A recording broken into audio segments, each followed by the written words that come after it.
স্বাস্থ্যসাথী প্রকল্পে অনিয়ম রুখতে এবার কড়া পদক্ষেপ নিতে চলেছে রাজ্য সরকার।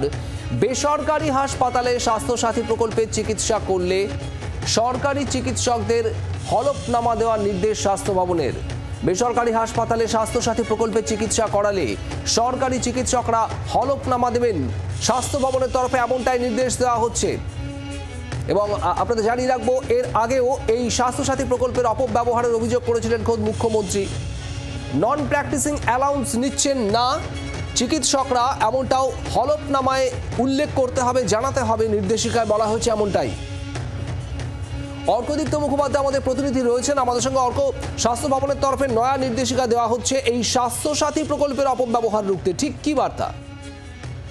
দেখো, আমরা দেখেছি কিছুদিন আগেও রাজ্য সরকারের তরফ থেকে স্বাস্থ্য সাথীকে ঘিরে যে অভিযোগগুলো উঠেছিল এবং বেশ কিছু অনিয়মের বিষয় সামনে এসেছিল, তার জন্য কিন্তু যথেষ্ট কড়া পদক্ষেপ ইতিমধ্যে রাজ্য সরকার নিয়েছে। একটি পোর্টাল তৈরি করা হয়েছে যেখানে সমস্ত ডিটেলস আপলোড করতে হবে, পেশেন্টের ভর্তি হওয়া থেকে শুরু করে রিলিজ করা পর্যন্ত, এবং আমরা অনেকগুলো নিয়ম কিন্তু সেই সময় রাজ্য সরকার চালু করেছিল। এই মুহূর্তে যেটা দেখা যাচ্ছে, নভেম্বর মাসের 22 তারিখে অর্থাৎ মাসখানেক সময় আগে আরো একটি নির্দেশিকা জারি করা হয়েছে রাজ্য সরকারের তরফ থেকে যে কোনো রকম ভাবেই স্বাস্থ্যসাথী প্রকল্পে চিকিৎসা করলে সরকারি ডাক্তারদের হলফনামা দিতে হবে, এমনটাই নির্দেশ দিয়েছে স্বাস্থ্য ভবন।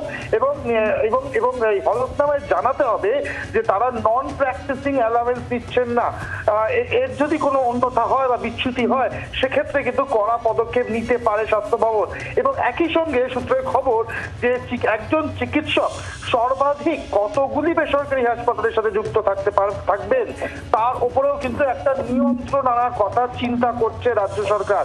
অর্থাৎ একজন চিকিৎসক মানে যতগুলি ইচ্ছা হাসপাতালের সঙ্গে যুক্ত থাকবেন, বেসরকারি হাসপাতালের সাথে যুক্ত থাকবেন, এমনটা নাও হতে পারে। সরকার চেষ্টা করছে সেটাতে একটা নিয়ন্ত্রণ আনার একটা দিক।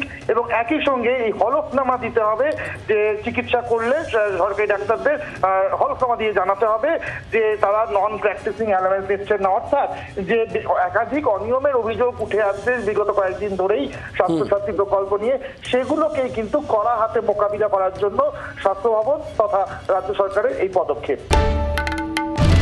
বাংলার আওয়াজ, বাঙালির আবেগ, জি 24 ঘন্টা।